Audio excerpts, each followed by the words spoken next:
안녕하십니까 시청자 여러분. 오늘은 숭이오고 역사 선생님으로 계신 배민 선생님을 모시고 역사 교육에 대해서 이야기를 나누어 보도록 하겠습니다. 안녕하십니까 선생님? 네, 안녕하세요. 네, 본인 그래도 소개를 조금 해주시죠. 저는 서울의 그 숭이여고에서 역사 교사를 하고 있고 지금 한국사를 가르치고 있고요. 어떤 해에는 세계사를 가르치기도 하고 이렇게 과목은 그 해마다 좀 달라질 수 있는데 역사를 전반적으로 가르치고 있습니다. 네, 굉장히 젊으신 것 같아요. 네. 자, 그러면 선생님께 여쭤보겠습니다. 역사 교육은 그 제목이 역사 교육을 그러니까 제목이 이제 역사 교육에 관한 것이지 않습니까? 근데 역사 교육이 무엇이 돼야 된다고 생각하십니까, 선생님은? 역사 교육은 기본적으로는 이 성숙한 인간형을 성숙한 인격을 함양하기 위한 그런 교육이 되어야 된다고 근본적으로 생각을 합니다.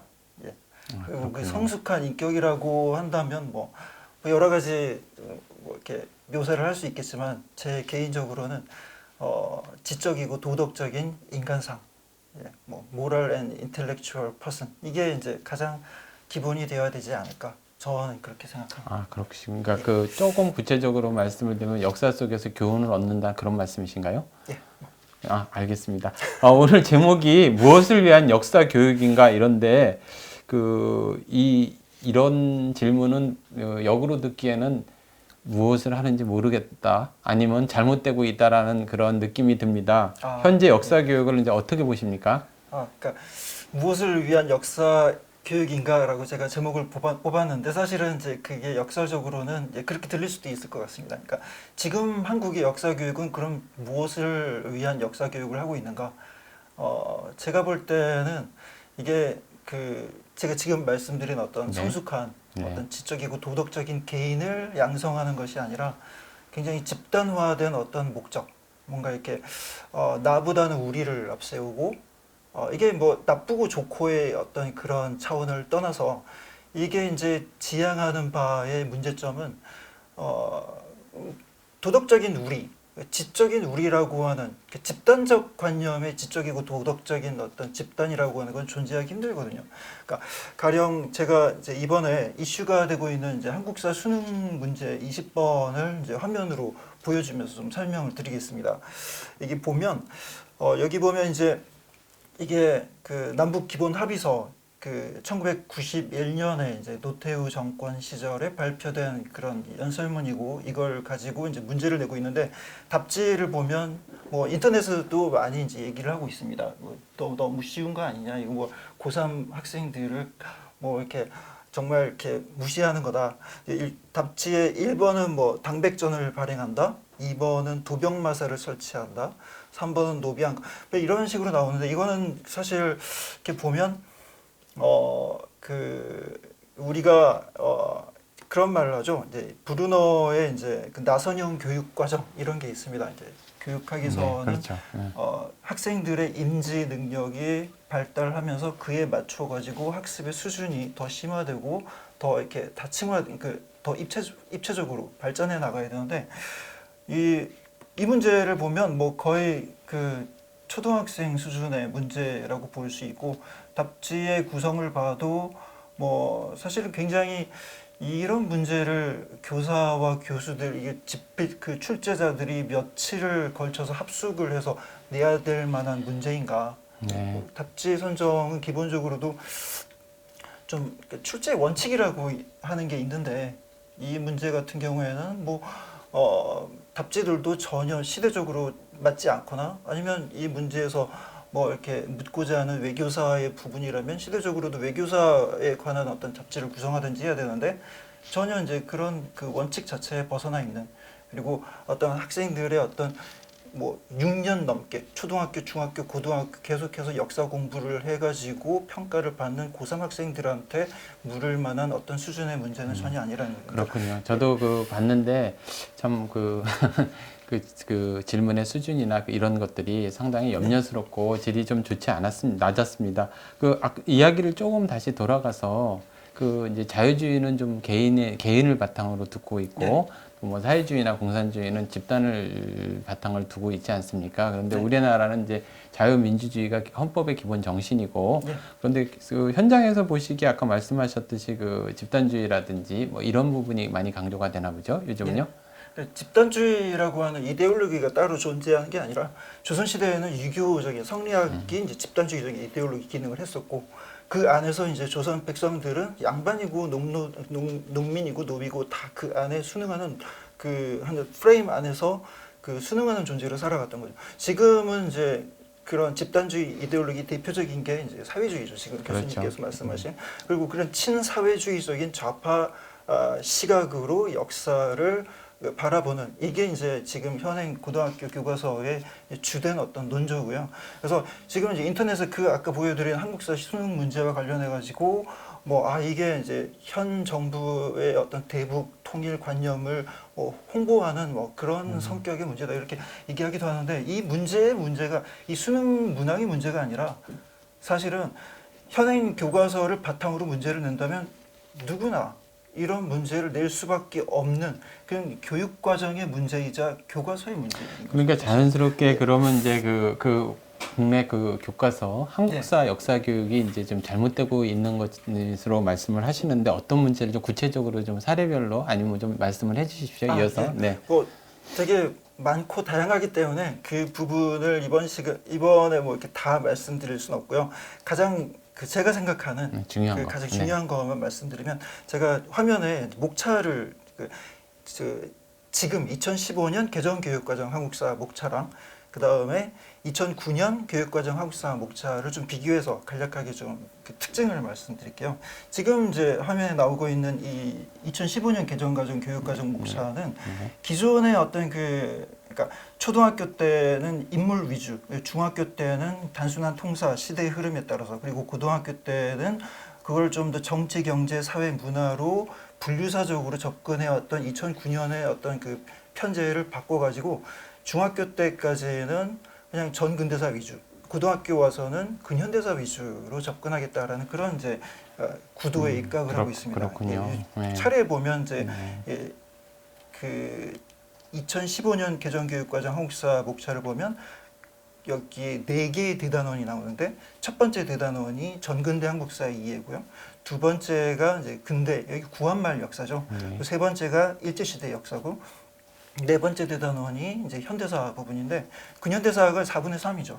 예, 그 구한말과 또 일제시대 역사는 한마디로 얘기하면 제국주의에 대한 민족주의 시각을 뭐 바탕으로 한 서사시입니다. 이거 인문학적인 역사죠. 이거 여기서 뭐 정치, 경제, 사회, 문화의 어떤 분류사적인 사회과학으로서의 어떤 역사적 접근이 아니라 굉장히 이제 그 하나의 어떤 민족사적인 되게 내러티브를 바탕으로 하는 사사죠.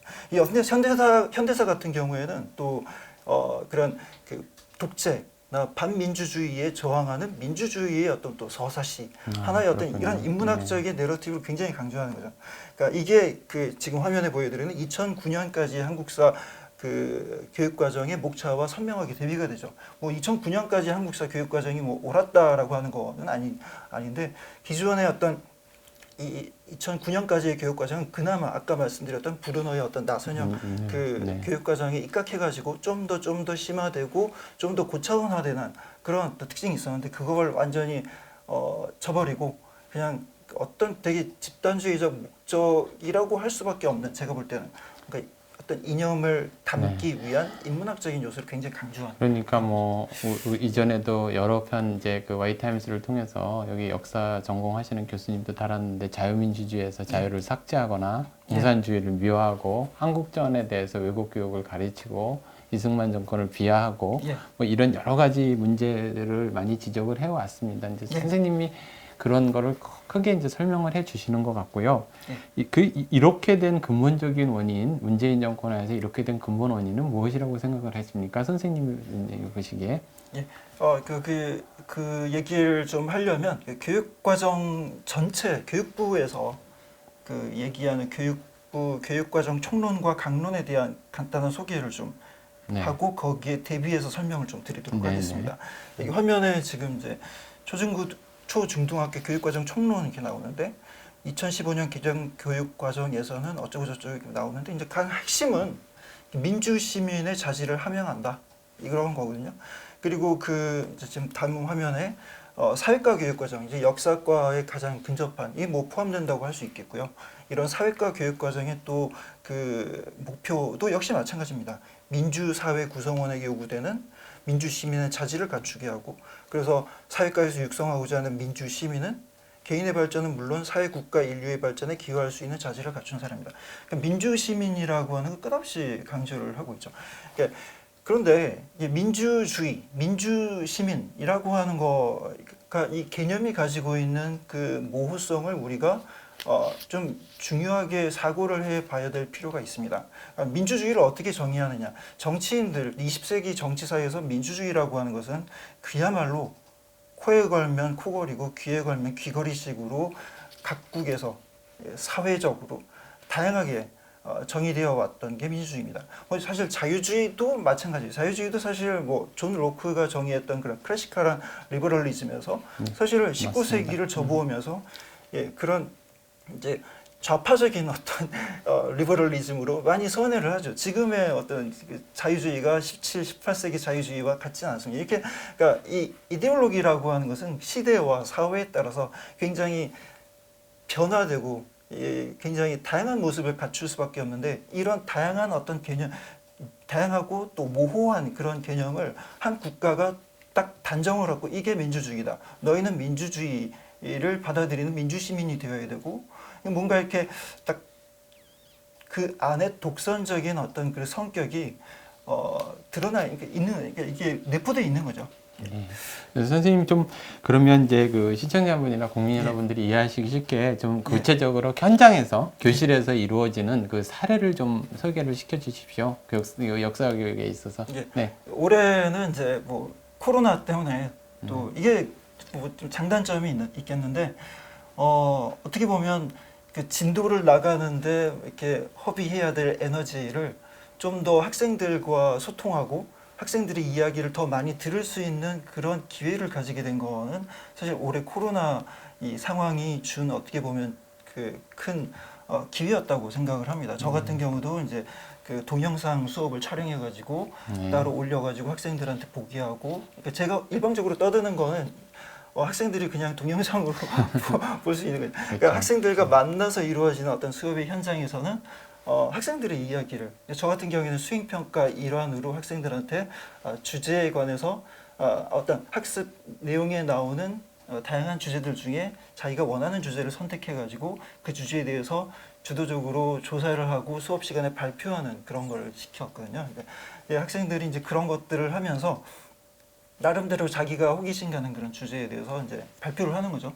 근데 이제 2학기, 그러니까 1학기 때는 이제 정근대 사회, 뭐 구한말 시기에 여러 가지 학습 내용 중에서 이제 주제를 발표를 했고, 2학기 들어오면서 이제 일제시대 문제가 되는 일제시대 발표를 하는데, 그 발표를 듣고 있으면 정말 이렇게 이 아이들은 과연 어떠한 사고를 가진 이 인격 어떠한 사고를 가진 인간이 될까라는 어떤 그 걱정이 많이 들어요. 그러니까 저는 그런 이제 발표를 하는 학생들한테 되게 부지런하고 충실하게 교과서 내용에 입각해가지고 발표를 하려고 하고, 또 이제 학생들은 또 그 안에서 질문을 자기들끼리 좀 이렇게, 아직 한국 사회의 어떤 그런 고등학교 교실에서 미국 사회처럼 토론이 활발하게 이루어지는 그런 게 아니다 보니까 제가 좀 이렇게 개입해가지고 좀 약간 좀 도전적인 질문을 제가 던지는 그런 역할을 맡기도 하거든요. 근데 하다 보면 제가 던지기가 무한해지는 경우가 많아요.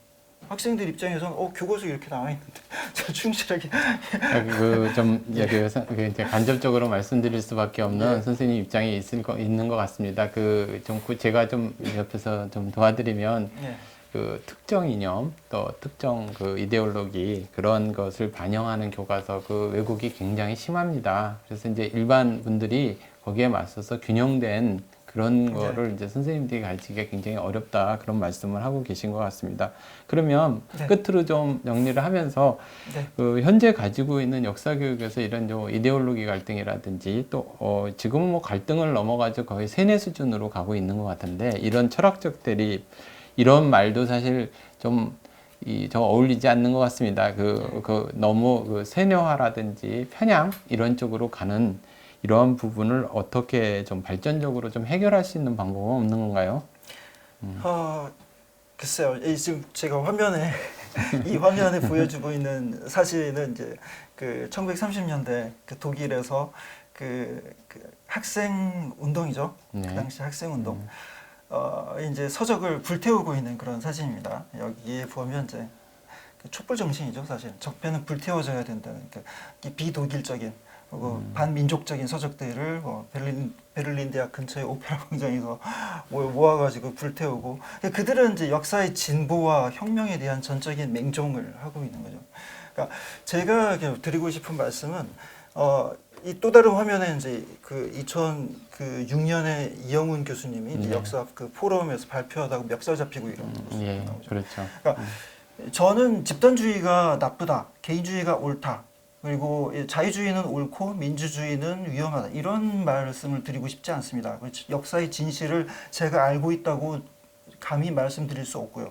그리고 우리는 인간이라고 하는 존재는 기본적으로 이 사상의 스펙트럼에서 내가 그 안에 중간이 어디인지 난 중간에 서 있다라고 누구도 자신할 수 없는 존재고요. 끝없이 균형점을 찾아가야 되고 그러기 위해서는 내가 어떤 관점에 서 있는지를 인지하고 그 상대방, 나와 다른 어떤 상대방이 어떤 목소리를 하는지, 어떤 목소리를 내는지, 어떤 의견을 가지고 있는지를 들을 수 있고 그를 열린 시각으로 바라볼 수 있는 그러면서도 한편으로 비판적인 사고를 가지고 계속해서 보다 더 지적이고 보다 더 도덕적인 인간이 되기 위한 노력을 해 나가야 된다. 이런 관점에서 볼 때 좀 한국 사회는 너무나 이렇게 좀 그런 어떤 그 상충되는 어떤 이데올로기적 대립 자체를 인정하지 못하고 너무 이렇게 집단주의적인 진영 논리에 함몰돼 가지고 온 것이 아닌가. 이게 이런 한국 지금 역사 교과서의 시각이 나쁘다라기보다는 이게 제가 가지고 있는 시각이 옳다라기보다는 이 시각이 나는 이렇고 나는 개인주의적이고 자유주의, 자본주의적인 어떤 그런 시각으로 역사를 바라보고 지금의 역사 교과서나 많은 역사학자들, 역사 교사들은 실제로 그 반대적인 사회주의적인 어떻게 보면 어떤 집단주의적인 그리고 그게 나쁘다는 건 아니고 공동체를 중시 여기는 우리를 강조한 그런 시각이 있다라고 하는 서로의 차이점을 인정하고 그걸 관용을 하고 좀 열린 태도로 받아들여가는 그리고 인정할 수 있는 그러니까 제가 이렇게 질문을 하는데도 아니 제가 의견을 얘기하는데도 조심해야 되는 게 아니라 좀 편안하게 서로 간의 차이를 얘기할 수 있는 그런 사회가 되어야 되지 않을까라고 생각을 합니다. 네, 선생님 열정이 굉장히 대단하시고요. 바른 그러니까 균형된 시각 그리고 또 자유로운 사고 이런 거를 굉장히 그 학교 현장에서 원하시는 것 같은데 안타깝게도 지금 안 되는 것 같습니다. 그래서 안타까우신 거죠. 좀 흥분했던 것 같습니다. 아니요. 너무 잘하셨고요. 앞으로 좀 자주 나와서 구체적으로 이제 단원별로, 내용별로도 좀 해주고, 오늘은 이제 첫 시간이니까, 앞으로 배 선생님이 좀 자주 나오셔서, 그 시청자 여러분들한테 역사교육 현장에 있는 이야기를 많이 좀 들려주십시오. 네, 그러도록 하겠습니다. 네, 오늘 감사합니다. 네, 감사합니다. 자, 그 시청자 여러분 보셨죠? 현장에서 이런 일이 벌어지고 있습니다. 이거 좀 더 구체적으로 세부적으로 말씀을 드릴 수도 있지만 지금 이제 현직 그 교사로 계시고 그래서 이제 어느 정도 그 표현의 한계가 있는 것 같습니다. 다음번에는 이런 분들에서 좀 더 구체적으로 말씀드리도록 하겠습니다. 그럼 마치도록 하겠습니다. 감사합니다.